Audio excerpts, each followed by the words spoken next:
அதுவும் அனைத்து இந்திய அண்ணா திராவிட முன்னேற்ற கழகம் ஆட்சி இருக்கின்ற பொழுது 2011 2021 வரை எந்த ஆட்சிக்கும் ஏற்படாத பிரச்சனைகள் நாங்க சந்திச்சோம். முதல்ல பாத்தீங்கன்னா கடுமையான வறட்சி, அந்த வறட்சியில விவசாயிகள் பாதிக்கப்பட்டாங்க, பொதுமக்கள் பாதிக்கப்பட்டாங்க. அதை சரி செஞ்சோம். பிறகு புயல், வெள்ளம், டெல்டா மாவட்டத்தையே கஜா புயல் புரட்டி போட்டுட்டு போயிட்டது. அதோட தானே புயல், வர்தா புயல் என்று பல புயல்கள் 10 ஆண்டுல அதிமுக ஆட்சி சந்திச்சது. அதையெல்லாம் சரி செய்தோம் அதிமுக ஆட்சி. அதோட கொரோனா காலம் உங்களுக்கு எல்லாத்துக்கும் தெரியும்.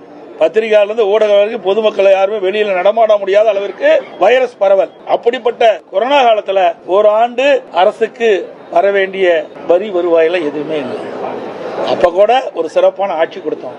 கொரோனாவுக்கு 40,000 கோடி செலவு செஞ்சோம். வருமானமே இல்லாத போது செலவும் செஞ்சோம். பல திட்டங்களை நிறைவேற்றி கொடுத்தோம். உங்களுக்கு நிறைய தெரியும். உங்களுக்கு இன்றைக்கு இந்த 100 ஏரி திட்டம், அத்திக்கடை அவனாசி திட்டம், சேலத்தில் எவ்வளவு உயர்மட்ட பாலம், 10 ஆண்டுகளை நீங்க பாத்தீங்கன்னா அதிமுக ஆட்சியில் தான் ஏராளமான திட்டங்களை கொண்டு வந்து நிறைவேற்றுகிறோம். நல்ல சாலை வசதி, நல்ல பாலங்கள், நல்ல கல்லூரிகள், மருத்துவக் கல்லூரி, சட்டக்கல்லூரி, கலை மற்றும் அறிவியல் கல்லூரி, இப்படி நிறைய திறந்து நிறைய வளர்ச்சி பணிகளை மேற்கொண்டோம். திமுக ஆட்சியில் என்ன செஞ்சாங்க? கடனை மட்டும் தான் வாங்கிட்டு இருக்கிறாங்க.